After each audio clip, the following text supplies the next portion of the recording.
How's it going, all of you beautiful people around the world? My name is Ryan, aka Blackbeard TCG, and right off the bat, I just want to say I hope everybody got home safely from their travels for their treasure cups.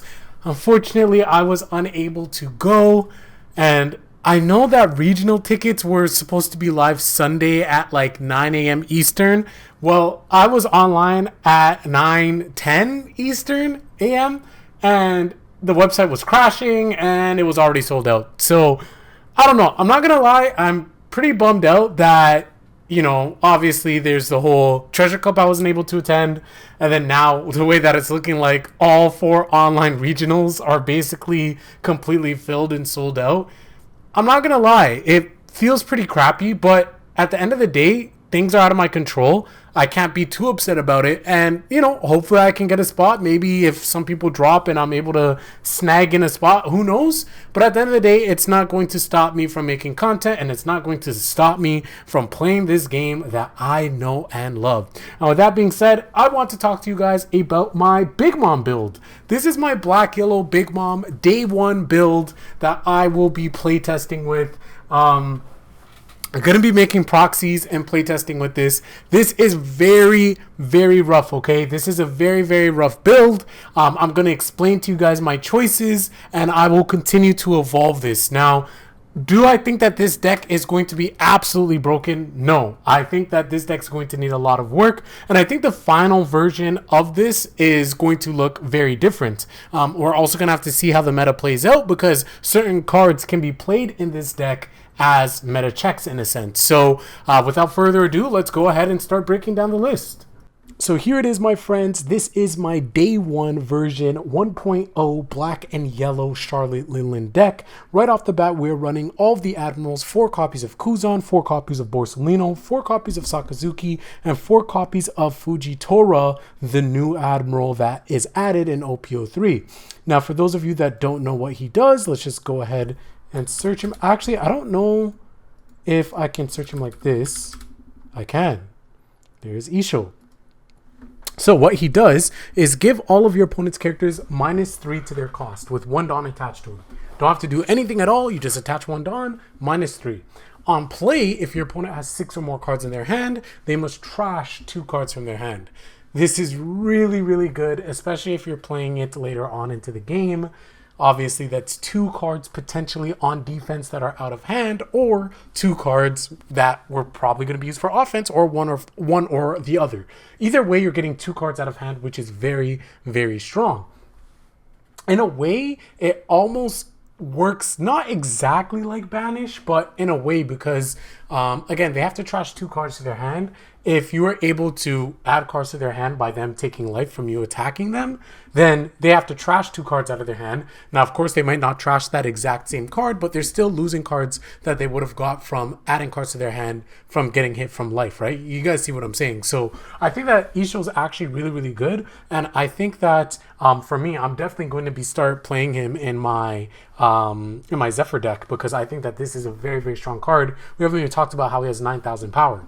So we're running full Admiral lineup. Now, I'm not running the 10 cost Kuzan because I am running 10 cost Charlotte Linland, and I don't feel like you have room to play both. And I really want to play the Charlotte Linland because obviously the power is really nice, but the effect is really good, right? Don't get me wrong. Obviously, Kuzan's power is really nice as well. But this Charlotte Linland is great because it's going to allow us to try to stay alive a little bit more. Remember, we only have 4 life. And then in conjunction with our leader ability, we'll be able to stall the game out a little bit longer. That's the idea, at least. And so, again, because we have 4 life, we need to be playing very defensively. So we're actually running 16 2K counters. That being Suru, Sanji, Pudding, as well as Virgo. Virgo is a card that you don't mind actually playing if you're going up against green. Please do not actually play this card if you're going up against blue, because it's very painful. Blue has so many things to bounce now, and if they bounce Virgo, then yeah, 5 Dawn to play him again, 10 Dawn just to get Virgo on board. Hell no. Keep that guy in your hand. I can only see value against green, maybe red, but yeah, again, he's a 2K counter. You want to have him in your hand. In terms of the Admirals, maybe I would drop Sakazuki. I might drop 1 or 2 copies. Borsalino, Kuzan, I think those need to stay as 4-ubs. Kuzan obviously replace itself in terms of being able to draw a card. Very strong -4 cost. Very, very OP card. And then Borsalino, in my opinion, is the best blocker in the game, if not arguably one of the best blockers in the game. Card is absolutely cracked. So yeah, that's why we're running all those 2K counters, because we need to scale into the late games so we can actually do stuff. But then on top of that, we're obviously running Impact Wave. I could see myself dropping some copies of this as well. We do have that new attack, the new event in black, that is from Kaku, Slice or something. Let me see if I can find it. Here it is.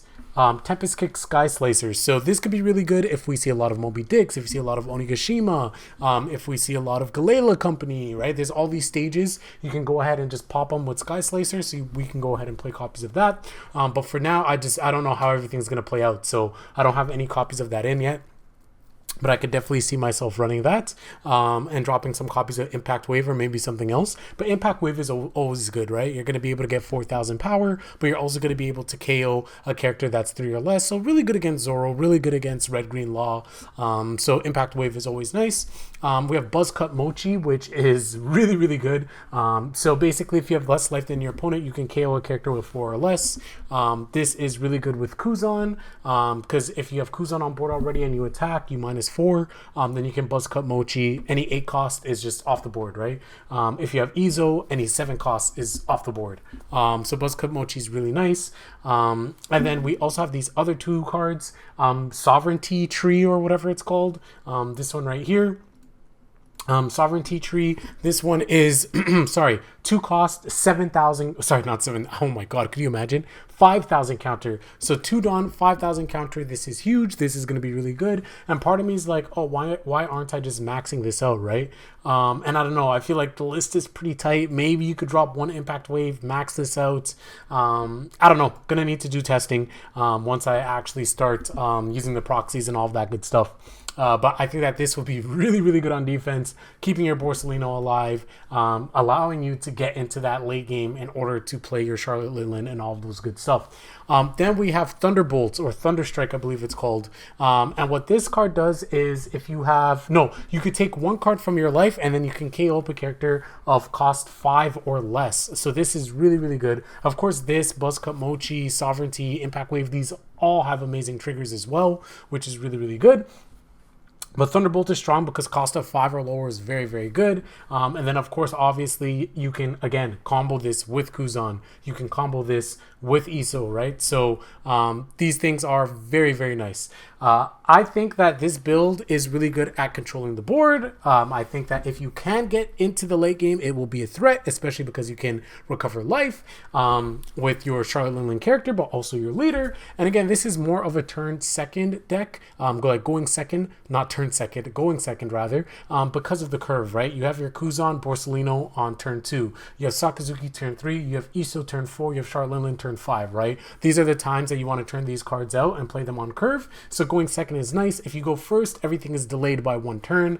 So I'm pretty sure I would change this build in some aspects so it could actually play going first, because you're not always going to win the dice roll and go second, or your opponent's not always going to give you second as well, right? So I definitely think that needs work, but this is my rough version. Let me know your guys' thoughts. Do you guys think, am I missing anything that's like really, really good synergy that like I just completely missed out on? Am I running something that you guys think is not that good? Do you guys think my ratios are off? Let me know in the comment section below. Very, very curious. This is my first version of the build. Any changes that I make, if you guys give me some good tech, if you guys give me some advice, I will make sure to give all credits and shout outs to you. I'm super excited to see what our friends over in Asia cook up and see if they decide to play the Charlotte Linlin. Again, I'm not too sure if they're going to play it, just because, I mean, look, the other yellow leaders are just so good, man. You look at Charlotte Katakuri, you look at Pure Yellow Charlotte Linlin. These 2 cards are really good. Arlong, I mean, I'm not a big fan. We'll see if anybody does anything with him. But I think that Katakuri is going to be really good. I think Linlin, Mono Yellow is going to be very strong. And I could see a lot of people playing these 2 leaders before they even touch Yellow Black Charlotte Linlin. I hope I'm wrong, though. I think this deck could be fun to pilot. So I am looking forward to seeing what they cook up. Looking forward to seeing your comments down below, and looking forward to seeing that subscriber number go up, because I know you guys are going to hit that, and I know you guys are going to hit that like button. But that being said, catch you guys later. Peace.